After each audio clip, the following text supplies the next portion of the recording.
If you want delicious cinnamon rolls that aren't complicated, you've come to the right recipe. So these cinnamon rolls are so soft and just so good. And they have kind of a caramely bottom just because they naturally get that. So I start by making just my dinner roll recipe, and I've got it listed up above. And I start by putting the yeast in there, and then I add in the warm water, then the rest of the ingredients, and I let that knead for 10 minutes. I put it in a bowl that has some oil in it, flip it over and let it rise for about a half hour. And while that's rising, I make the cinnamon sugar mixture, and I also melt the butter.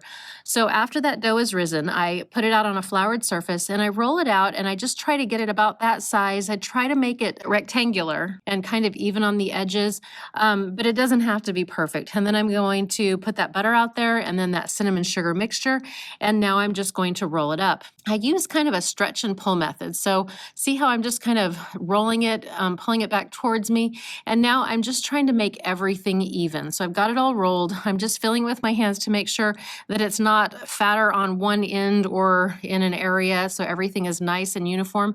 And then I just take my bread knife and just cut those.